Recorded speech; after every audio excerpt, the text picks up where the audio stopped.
brothers and sisters, ladies and gentlemen, students and scholars, teachers and trainers, professors and professionals, those who are listening, watching from the field of science, arts, commerce and engineering, the most honorable President Professor Modi ji, respected ministers and doctors, honorable advocates, advertisers, administrators and advisors, Reverend fathers and mothers, affectionate sons and daughters, I, Dr. Rakesh from USA, heartily, cordially welcome all of you. It is really nice time, nice place, nice action. Today we are listening methods of teaching English. Dear friends, our scholars, those who are being trained from the colleges of education, it is the great need to apply the methodologies of teaching English appropriately and suitably, according to time, place and action. It needs natural ways of teaching English. In the different institutions, educational places, we observe this thing that our scholars are greatly needed to be natural and common in speaking, reading, writing and listening of English. As there are 4 modules of English, in all these modules, naturality plays a great role in providing friendliness and familiarity with the listener. In the different parts of language, we read this thing. While reading passages from the text or from any magazine or newspaper, why do we feel uncomfortable and why do we not get complete information? In the lack of concept of English, fundamentals of English, our scholars or learners of English, they forget when they proceed in their next class from school to college, college to university, and after university, they prepare themselves for sitting in any competitive examination. They forget these concepts. The reason behind, they do not apply it practically and fundamentally. The words of English grammar, permanent words of English grammar, if they speak time and again and use in their writing, speaking, reading, listening, then every word itself says its meaning and its identity. Its introduction is very clear by keeping ourselves in 100% present sense of mind. It is the present sense of mind that will make our scholars easy to understand the text and to write any article or essay, any short story, any poem they can compose. But it needs power of words. Our mind needs words. If it has the words, then it tries to speak, read, write and listen accurately and correctly. The approaches to the teaching of English, behavioristic and structural approach. It is rightly said that in our principles or doctrines of teaching, we are to adopt behavioral and structural approaches. Wherever we are, according to situation, position, condition, we are to bring remarkable changes. As per the changes, we can recreate ideas and thoughts. Our mind needs thoughts and ideas, but before that, we must pay attention towards the word. In the 1960s, it was felt that the grammar translation method as well as the direct method of teaching English lack the scientific application of any linguistic or psychological theory. It was felt that a systematic formulation of principles should be made to guide language teaching. An American applied linguist, Edward Anthony, proposed a three-level discrimination in 1963. He defined the term approach, method, and technique. According to him, an approach is a set of correlative assumptions dealing with the nature of language and the nature of language teaching and learning. It describes the nature of the subject matter to be taught. It is more theoretical. It forms the basis of any method to be formulated. An approach is axiomatic. It is the set of basic assumptions and beliefs about language and language teaching or learning. A method is an overall plan, an orderly presentation of language material. No part of the method evolved contradicts the principle of the approach on which it is based. In fact, a method is more procedure. Within any approach, there can be several methods. In fact, method is the level at which planning takes place to put a theory into practice. A technique represents implementation. It is the actual implementation of a method in the classroom. It is a particular way of doing things to accomplish an immediate objective. Techniques must be consistent with a method, which in turn must be in harmony with an approach. In behavioristic approach to the teaching of English, when we teach English psychologically and philosophically, then it is very important to keep in our memory permanent for our long time. Psychological teaching of English tells us, it makes us more clear than other ways. Psychologically, when we try to learn, then we cannot forget parts of speech, fundamentals of English, basics of English. Psychology in the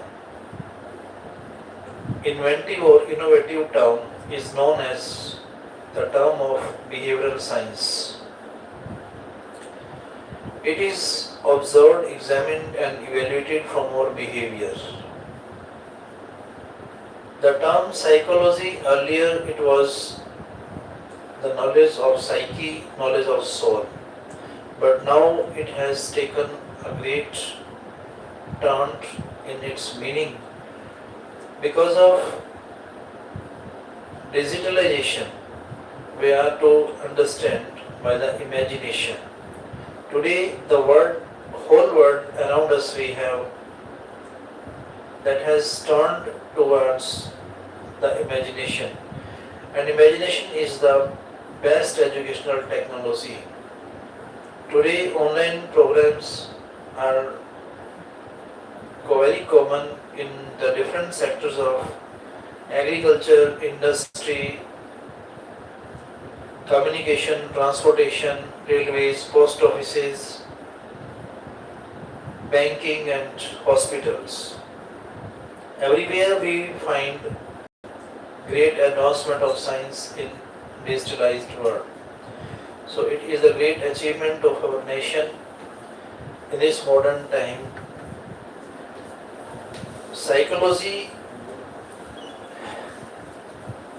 is being understood as the subject of behavior today. From the interactions or interconnectivities, relativities, we try to understand the position, situation and condition of the external objects. Today, everywhere, online programs are providing great present sense of mind and revolutionary change in information technology.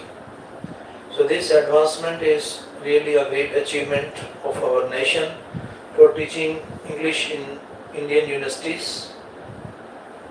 The behavioristic approach to language learning grew out of the belief that students could learn a second language by being taught to produce the correct response to the appropriate stimulus. The students would then receive either instant positive or instant negative reinforcement in the shape of either correction or praise from the teachers. This is said to be the natural process of language learning, which a language teaching program should try to stimulate. For the teacher, implications of behavior model of learning are relevant. Language is learned only through use or practice. The more the learner is exposed to the use, the better the chances of learning it. English is learned in a better way through practice. First and foremost thing in learning English, it needs practices or exercises.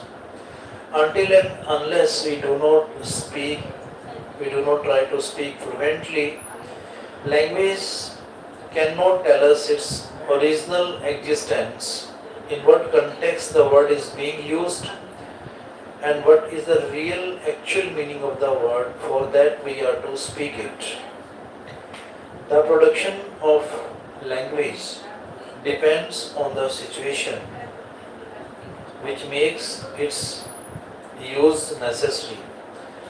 Language cannot be taught in diverse from situations. The teacher has to introduce each new pattern of language in a meaningful situation. English is learned in better way if the proper situations are created for its learning. Producing the correct linguistic response also requires effort. If the learner is not called upon to make this effort, there is no learning. Producing the correct response also requires attention. Attention is bound to slacken after a time to prolong.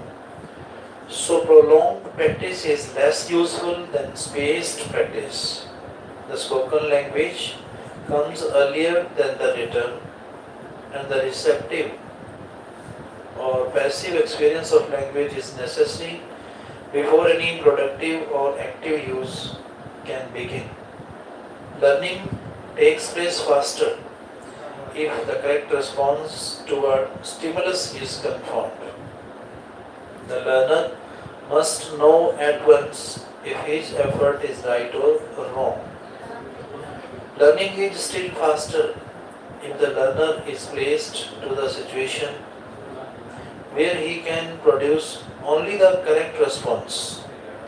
Each incorrect response builds up a faculty behavior pattern which interfere with the process of conditioning.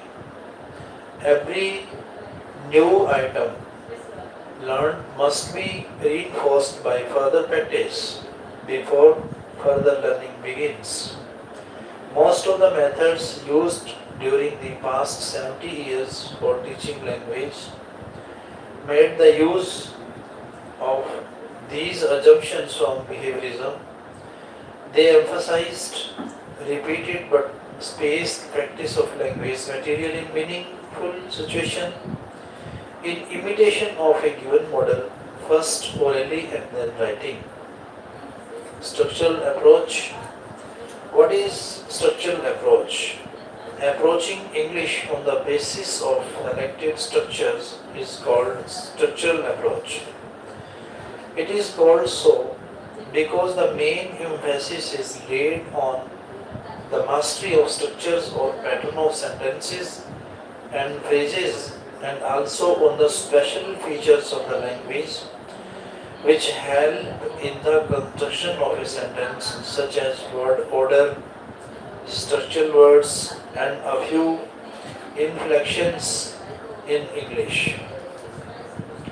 In this approach, the use of mother tongue is allowed at the initial stages, and that tool for explaining a situation when some sentence pattern is to be practiced.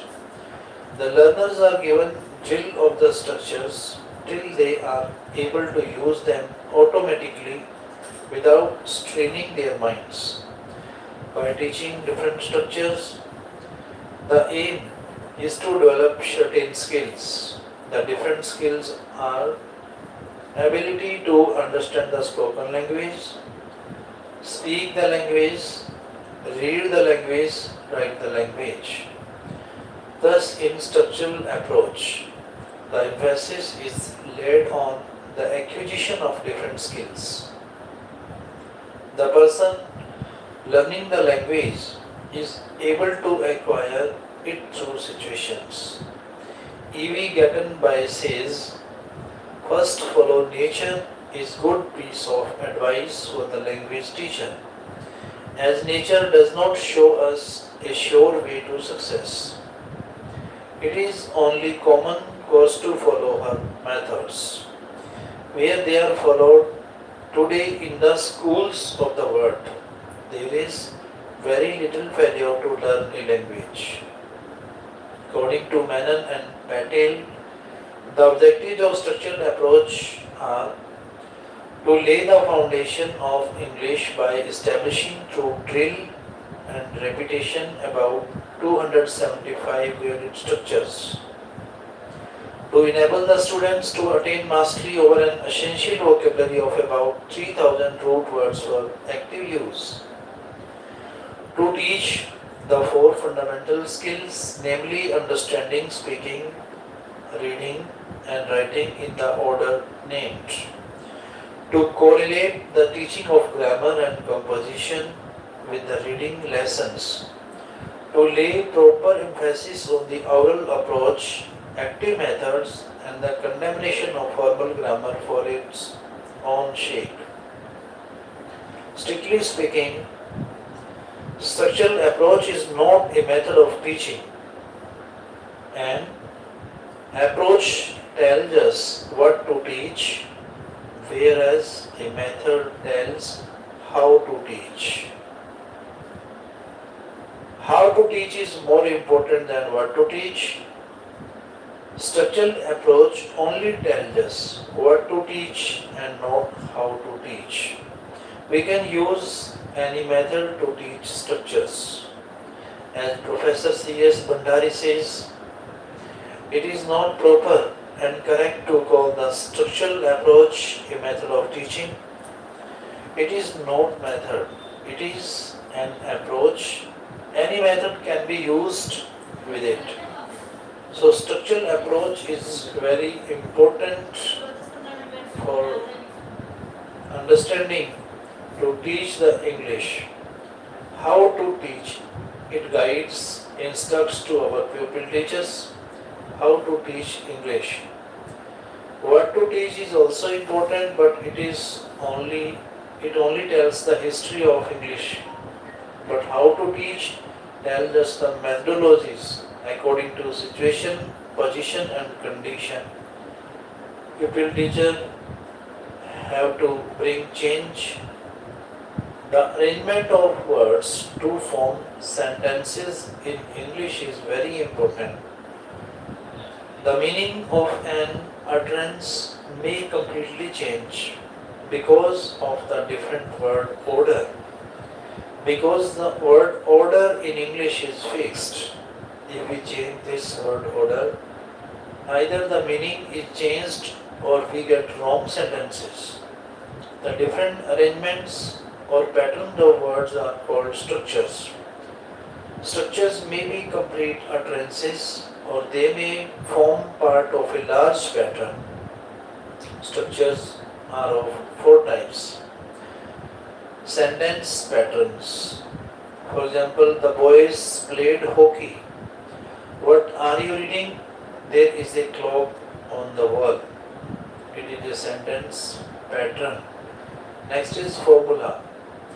These are the groups of words used regularly on certain occasions. Good morning, how do you do?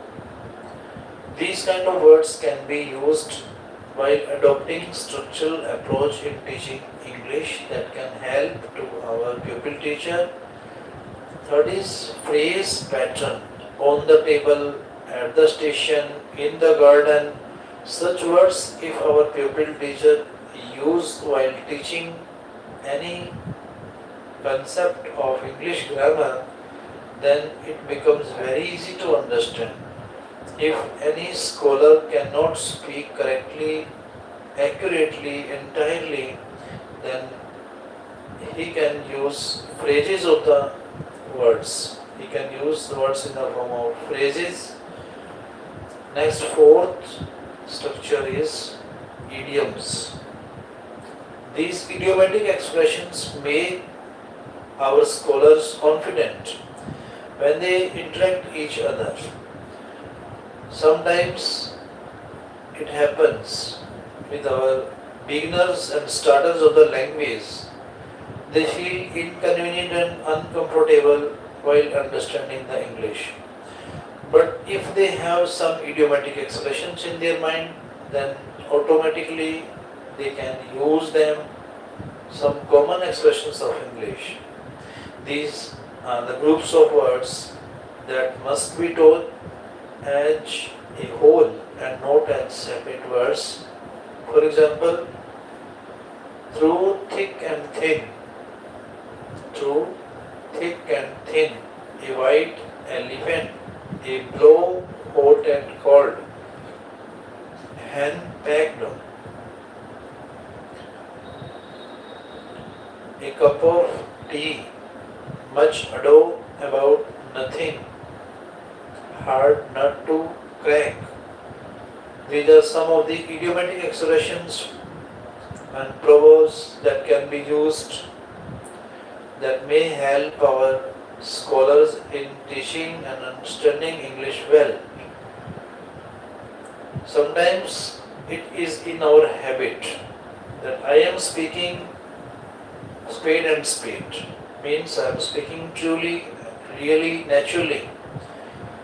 So this sentence can be used to speak as I am speaking spade and spade. I am not beating about the bush. If someone wants to say that I am not telling lie, he may say that I am not beating about the bush. I am speaking clearly, I am speaking fluently and naturally. Some principles of structural approach. According to Easy French, the principles of structural approaches are importance of the pupil's activity rather than the activity of the teacher. Importance of the speech for firmly fixing words. Importance of the formation of the language habit to arrange words in suitable English sentence patterns in order to replace the sentence patterns of the child's mother tongue. General principles of structural approach.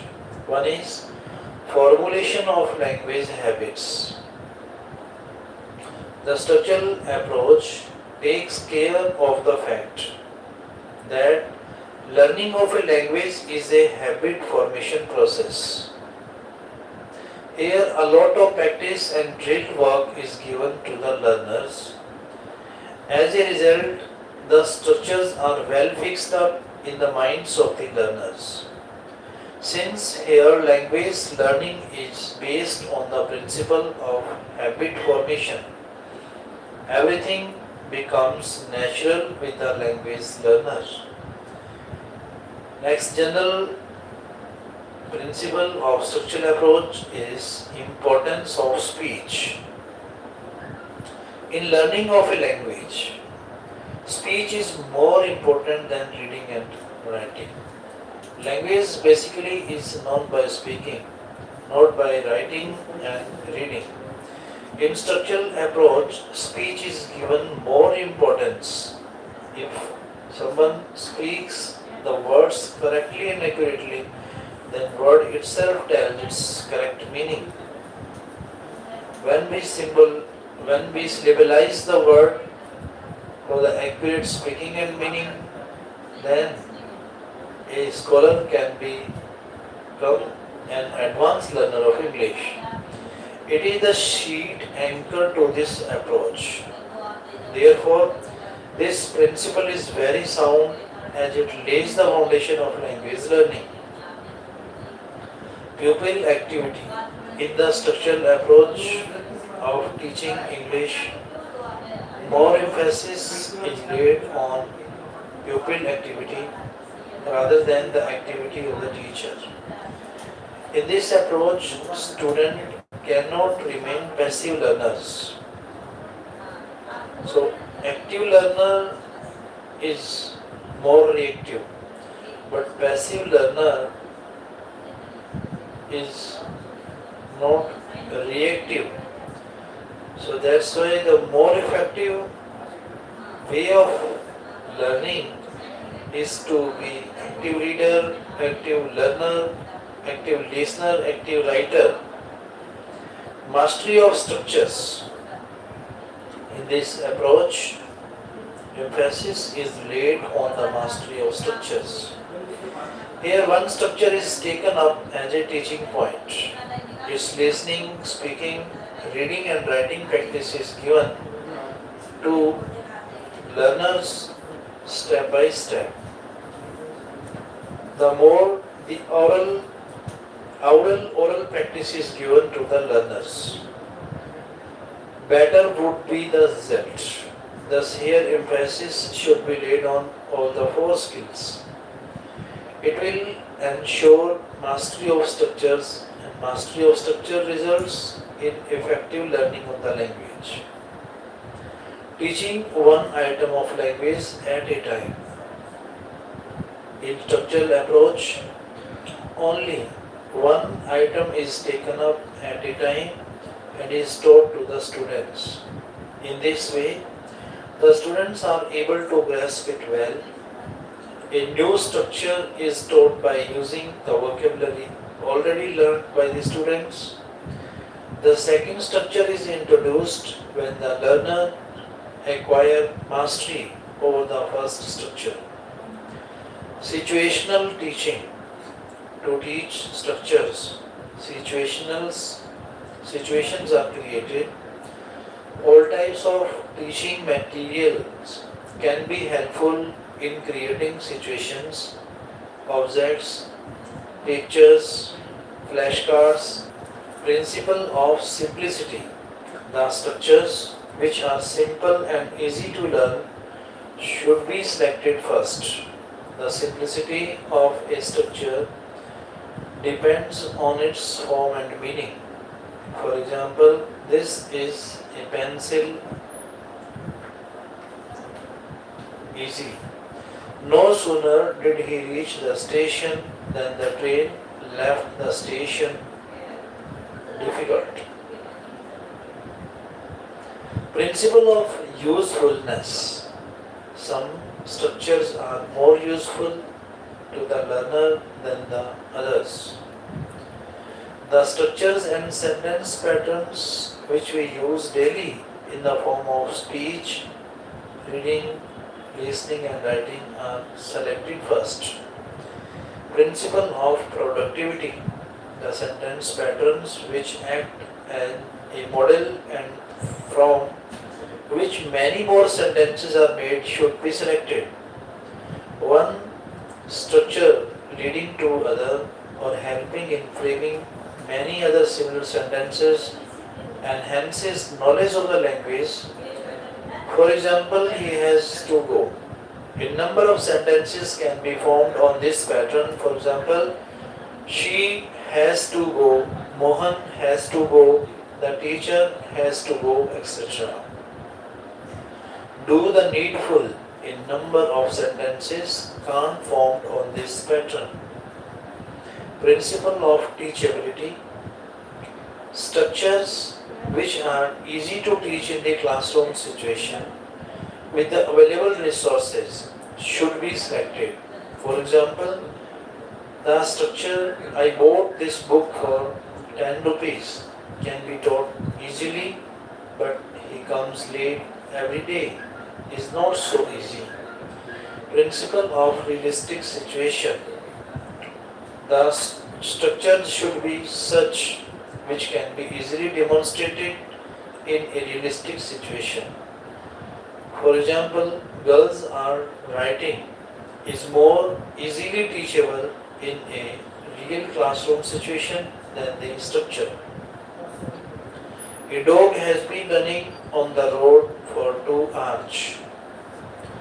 Principle of flexibility and occurrence. Those structures should be selected in the teaching process which frequently occur in day-to-day life of pupils. Classroom objects like table, chair, fan, etc. Similarly, structures having flexibility of application should be selected first. For example, by her, by him, by God, etc. These structures should be easy to be drilled and practiced. Principle of gradation means the gradation can be done on such basis. Principle of usefulness. The structures which are more in use should be graded in initial numbers. Thus, structures should be arranged according to their relative usefulness at the various stages of the course. Principle of simplicity. Structures which are easy to teach in classroom situations with direct method of teaching should be given preference in teaching early. Difficulty level. Structures should be arranged according to their relative difficulty from the point of view of similarity with the student's mother tongue. Principle of teachability. According to this principle, the structures should be arranged in their easier manner so that they can be taught and learned easily. Sita is singing beautifully. Sita is singing this beautiful song in an impressive mood of delight. Therefore, structures should be graded from the point of view of their difficulty level. Advantages of the structural approach. In this approach of teaching English, the students remain active throughout the process of teaching learning. It helps the learners to have good pronunciation. Wherever a student mispronounces a word, there is immediate check by the teacher. It helps the students to acquire fluency in their spoken English. It can be adopted at all stages of education. It is based on constant drill work. As a result of it, the difficulties of students are removed on the spot. It is situational teaching. Here, teacher creates meaningful situations by using various verbal and non-verbal situations. It is based on scientific principle. It simplifies the language material by means of proper reduction, gradation, and systematic representation. This approach provides road to reading and writing of English by first teaching English through oral work. It helps in providing more command over the language as it makes use of psychological urges of the child. All the skills of learning a language are equally emphasized in structural approach. It creates appropriate environment for the learning of a foreign language. It utilizes the pupil's knowledge and experience in his mother tongue. It deals with teaching one item at one time. With the help of structural approach, students can gain mastery over structures, as this approach makes the child get mastery over 250 fundamental structures or sentence patterns which constitute the frame of the language. Demerits of structural approach. This approach is very time consuming since the syllabus happens to be bulky. With the students and teacher wish to complete the syllabus in the stipulated time. This leaves no time for practicing structures. The drill work done in structural approach is not always interesting. As a result, it does not lead to habit formation of students. Sometimes it is mechanical and very dull. Structural approach cannot be used successfully in classroom, which are overcrowded. In addition to this, many times teachers are overburdened with extra work. They are not able to do oral work and drill work. It requires talented and skillful teachers, which are very difficult to find. This is not suitable for teaching of higher classes, as repetition and drilling is more suitable for lower classes. In this approach, the only stress is laid on speech, while it neglects reading, writing, and vocabulary expansion. In structural approach, the center of interest is the material, not the child. Thus, the approach ignores the learners. The teacher fails to create the proper situations for better learning of the students. Many teachers of English believe that, like direct method, it is also suitable and applicable only to the lower classes. How can a teacher of English create situations for teaching through the structural approach? The situations for teaching through the structural approach can be created by using actual objects. We can teach structures by showing actual objects inside and outside the classroom. We can teach structures like this is a window, this is a door, Ram is here and Mohan is there, through gestures and actions. For creating certain situations, actions have to be performed. It should be done carefully by the teacher so as to create the right type of situation. For example, I am reading, I am writing, he is standing. For all these sentences, situations are created by performing actions, and thus they are taught to the students by using models, charts and pictures. There are certain things which in actual form cannot be brought to the classroom. In such cases, models, charts or pictures can be made use of. For example, elephant, camel, lion, etc. cannot be actually brought into the classroom. So we show their models or pictures and thus teach the class about those things. Verbal situations. In some cases, physical situation cannot be created by using any of the above said devices.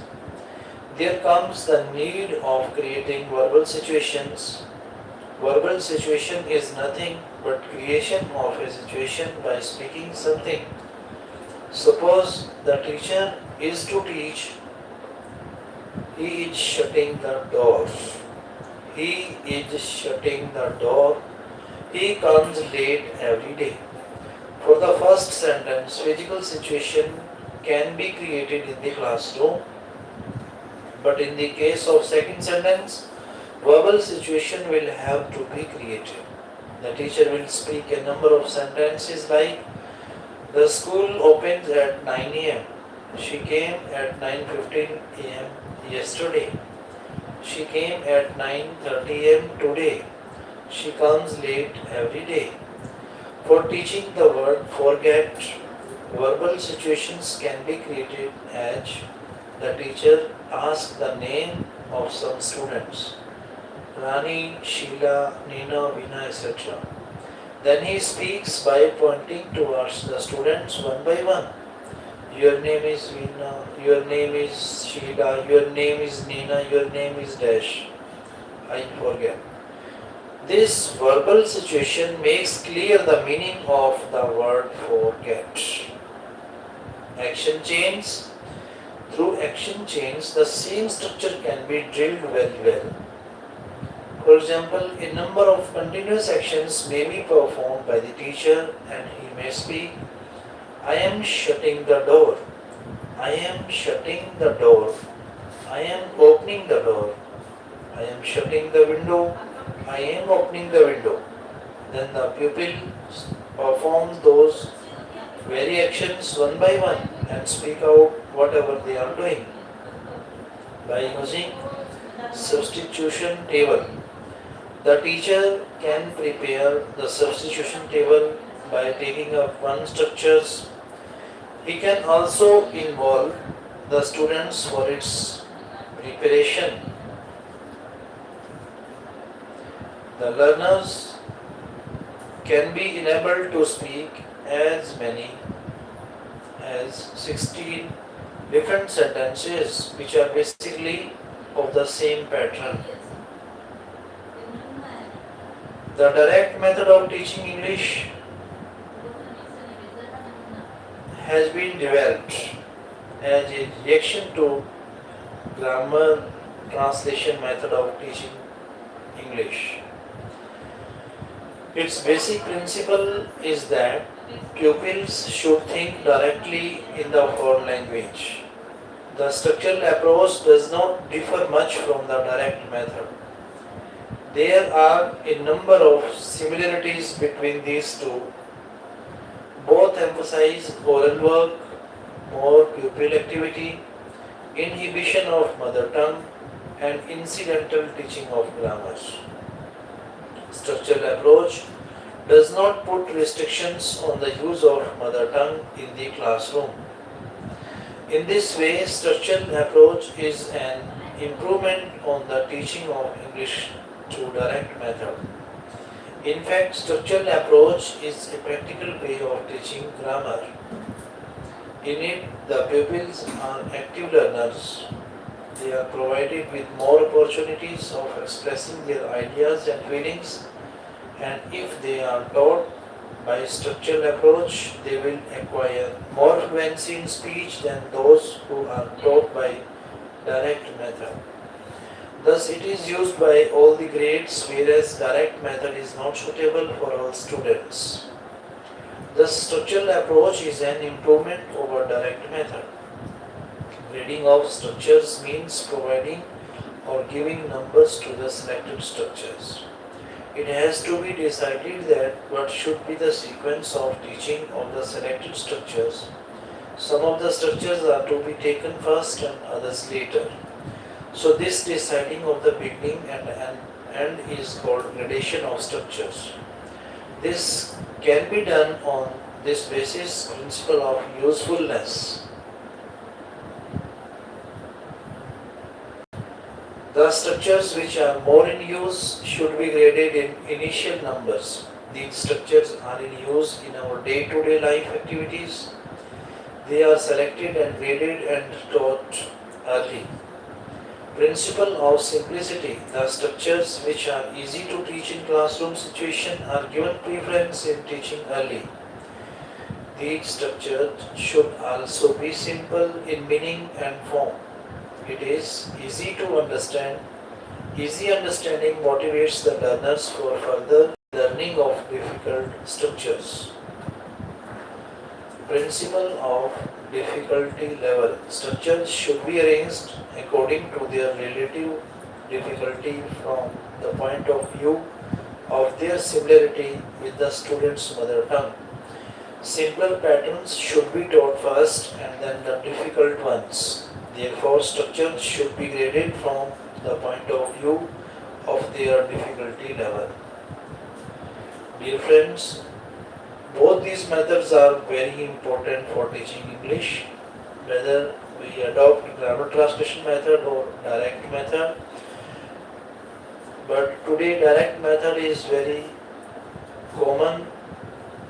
commonly is being used in the international schools also, and students are being provided structural approaches, situational approaches.